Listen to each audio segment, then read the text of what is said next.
Salut à tous, alors aujourd'hui on se retrouve pour une nouvelle vidéo et aujourd'hui je vais vous donner des conseils et vous expliquer comment j'ai organisé mon voyage à New York. Donc je suis partie en septembre et du coup je me suis dit que ça serait sympa de vous faire une vidéo parce que personnellement avant mon voyage j'ai regardé beaucoup de blogs, beaucoup de vidéos pour pouvoir organiser tout ça.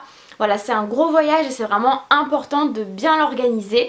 Donc ça va se dérouler en plusieurs parties. Donc vous trouverez le minutage en barre d'infos si jamais ça vous intéresse. Donc la partie vol, la partie hébergement, la partie activité, etc. etc.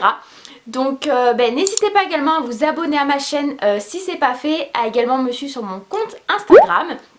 Et par la suite, je pense que je vous ferai une vidéo beaucoup plus détaillée en fait sur vraiment mon programme de A à Z à New York avec ce que j'ai aimé, ce que j'ai moins aimé, des petits bons plans, etc. Là, je vous fais une vidéo un peu plus globale sur l'organisation et si ça vous intéresse, je pourrais vous faire une vidéo un peu plus détaillée. Donc, c'est parti. Alors, on va commencer par la première catégorie, c'est-à-dire tout ce que j'ai effectué avant le départ, donc toutes les réservations.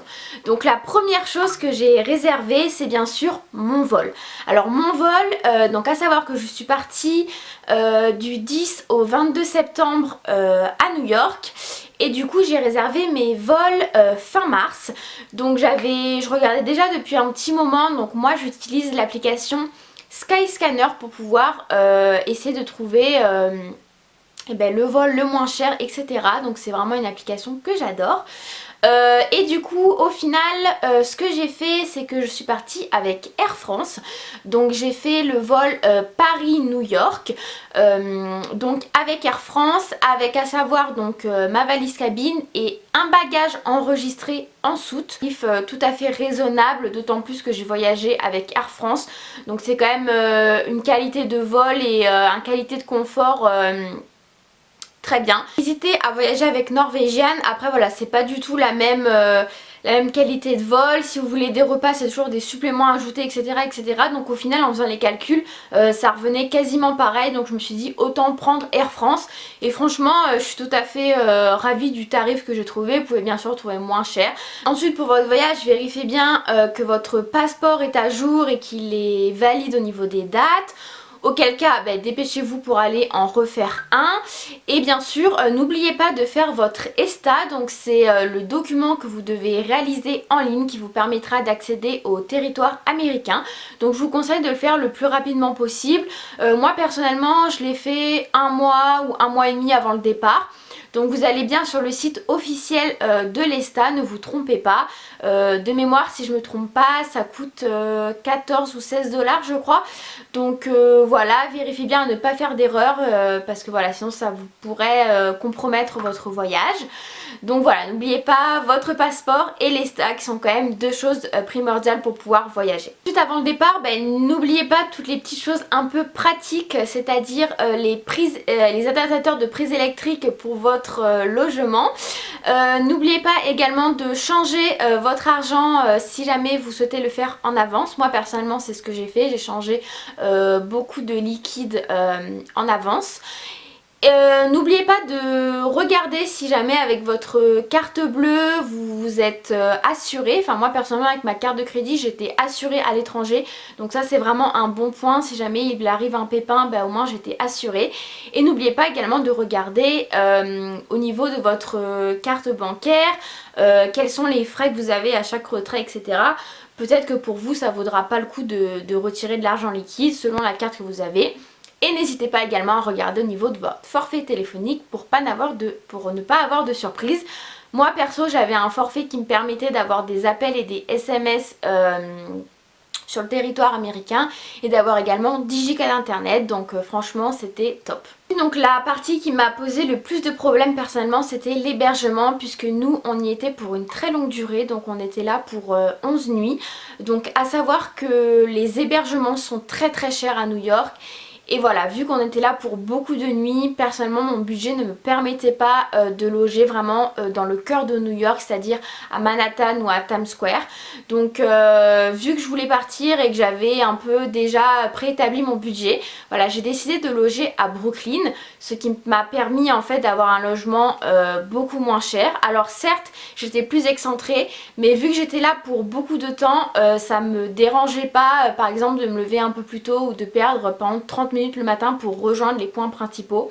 Et encore franchement je trouve que entre 20 à 30 minutes de transport c'est pas non plus énorme quand on voit la différence de prix.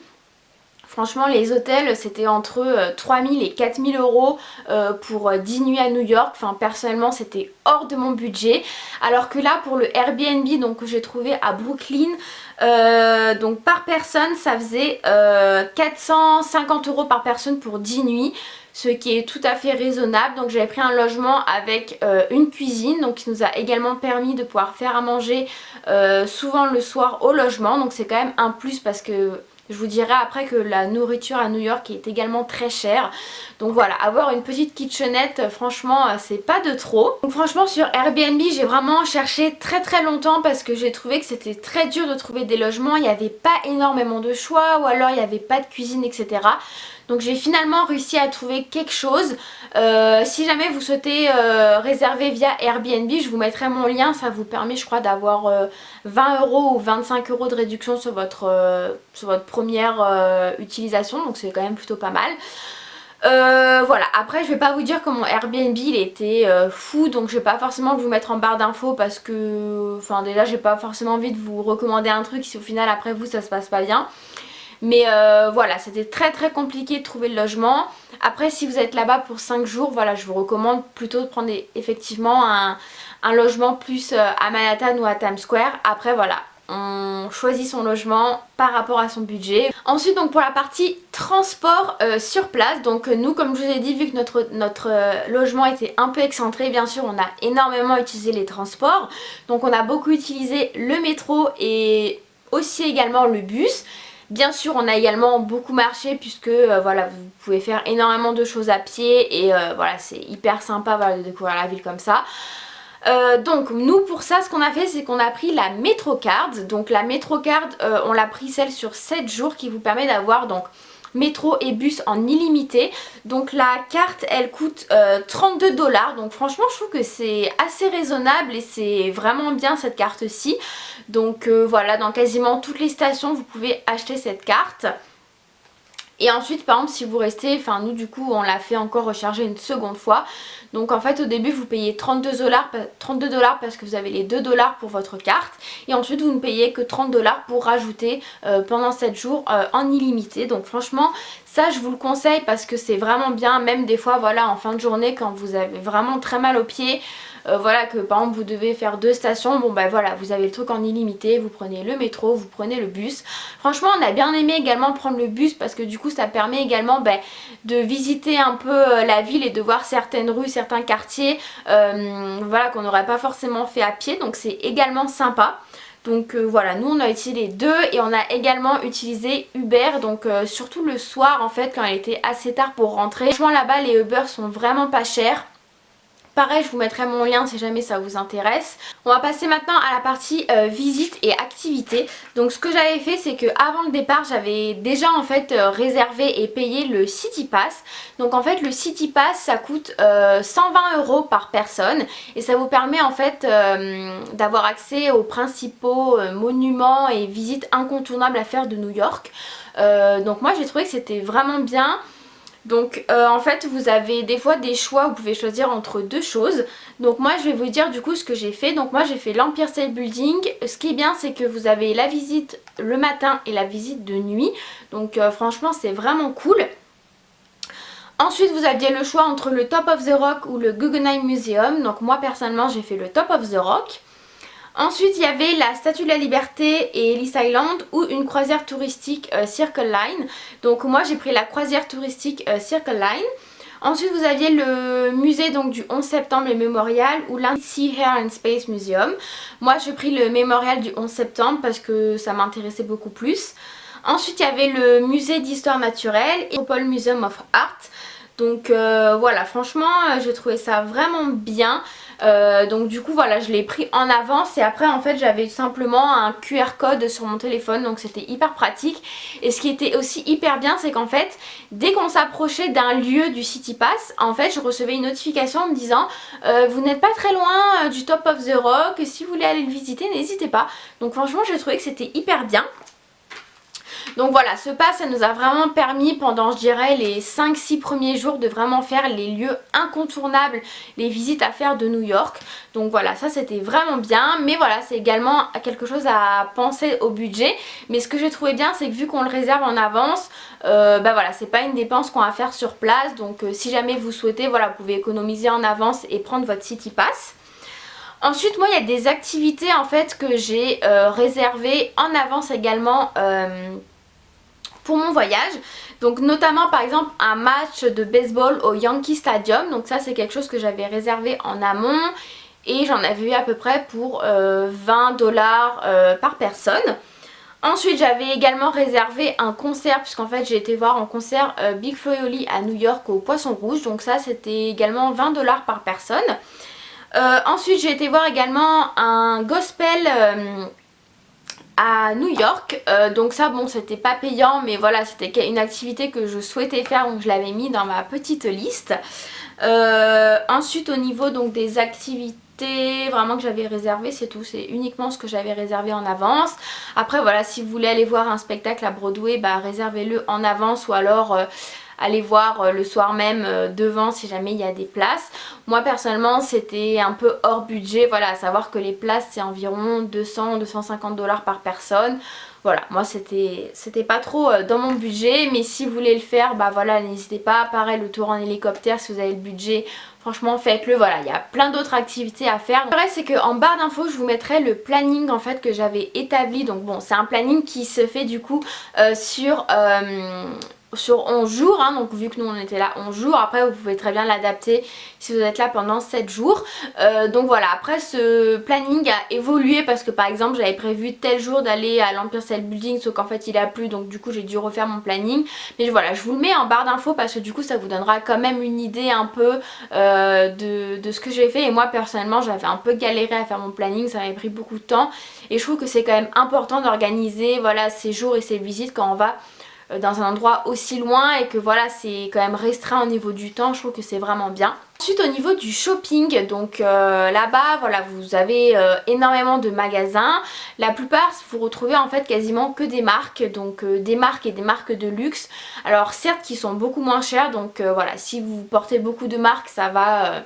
Enfin vous allez adorer. Il y a également pas mal d'outlet, donc moi j'ai été en outlet, donc pareil voilà vous aviez plein de marques. Après personnellement moi j'ai pas acheté de choses parce que je m'habille pas trop en marque et j'achète pas de sacs de luxe etc. Mais voilà, sachez que si vous êtes friand de tout ça, prévoyez un bon budget parce que je pense que vous allez être tenté.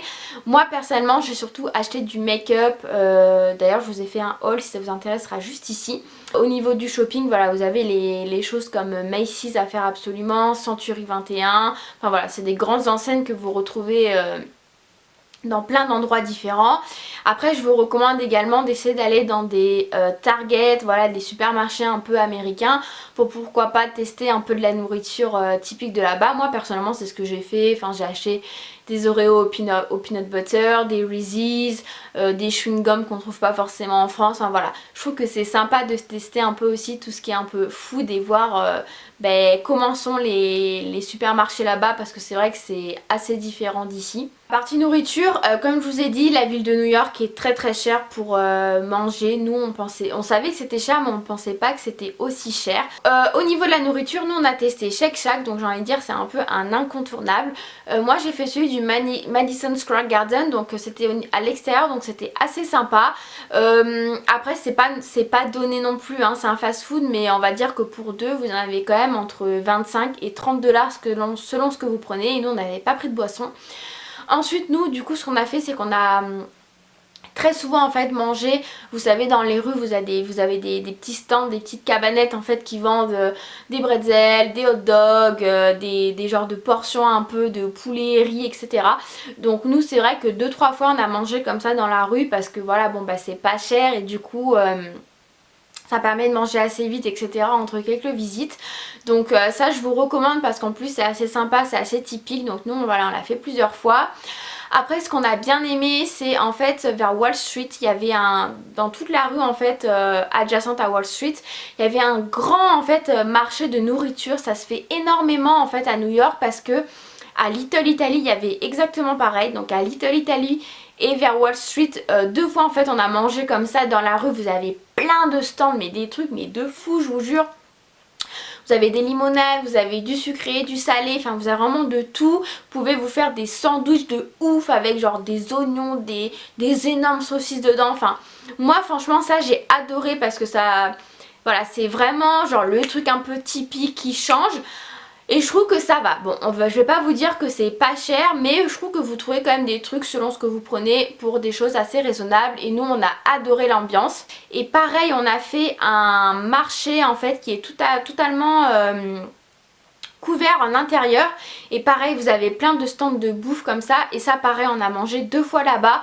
Vous avez vraiment de tout. Vous avez italien, genre chinois, enfin de tout, des hamburgers, des trucs sucrés. Franchement c'était très sympa et l'ambiance dedans était très jolie, donc c'est vraiment un endroit à y aller. Ensuite sinon au niveau de la bouffe, qu'est-ce que j'ai à vous recommander? J'ai à vous recommander bien sûr plein d'adresses, j'ai envie de dire, pour faire des goûters. Enfin moi c'est ce que j'ai adoré faire. Oui, cookie doux, en fait ça c'est, bon faut aimer hein, c'est de la pâte à cookies crue. Mais voilà, c'est vraiment quelque chose que je voulais tester. Bon ça franchement c'était pas donné, mais vous aviez plein de goûts différents et c'est vraiment un endroit à aller. Et après la chose où j'ai été vraiment plusieurs fois, c'est l'Evian Bakery. Donc ils vendent plein de choses différentes, mais eux en fait ils sont vraiment connus pour leurs cookies. Franchement les cookies sont vraiment dingues. Alors les cookies coûtent 4 $, mais ils sont vraiment très gros. Et franchement il y a plein de goûts différents. Ils sont vraiment délicieux. Donc je vous recommande vraiment d'y aller. Franchement l'Evian Bakery c'est genre vraiment mon adresse coup de cœur. Voilà, donc ça c'est les quelques petites choses au niveau de la nourriture que je vous recommande. Si je pense à d'autres trucs je vous mettrai tout en barre d'infos. Au niveau du budget on va faire un petit récap. Donc on va dire que pour toutes les dépenses que j'ai effectuées avant le départ, donc on est déjà à 1000 $ à peu près par personne. Et à savoir qu'ensuite sur place, donc pour 10 jours, nous à deux, donc avec ma mère, on était partis avec 1000 ou 1100 $. Donc on va dire que ça fait à peu près 500 $ par personne pour 10 jours. Sachant que dedans on avait inclus en fait la partie shopping qui au final on n'a presque pas fait. Mais voilà, on est revenu avec 300 $ en plus. Donc voilà, sachant qu'on a donc acheté les souvenirs, voilà quelques trucs make-up, et en fait la plupart du budget en fait est parti directement dans la nourriture. À savoir que nous en fait le soir on mangeait quasiment tous les soirs à notre logement. En fait on se faisait des courses quasiment tous les 2-3 jours et on mangeait au logement parce que voilà sinon c'était vraiment très cher. Donc n'hésitez pas à liker la vidéo si jamais elle vous a plu. N'hésitez pas à me poser toutes vos questions en commentaire parce que comme je vous ai dit, je pense que je vais faire une prochaine vidéo où je vais vraiment vous décrire en fait mon planning de A à Z, vous expliquer vraiment toutes les petites choses par rapport aux activités parce que là c'est vrai que si je vous le disais ça allait être trop long. Mais voilà, en tout cas vraiment je vous recommande de prendre le City Pass. Enfin toutes les activités que j'ai faites j'ai vraiment beaucoup aimé.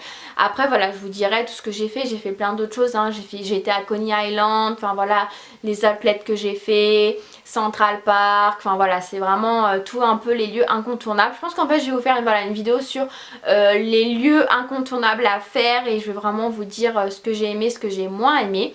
Mais là c'était plus une vidéo voilà sur l'organisation, sur le budget, etc. Donc voilà, j'espère que ça vous a plu et puis nous on se retrouve très vite pour une prochaine vidéo. Ciao ciao!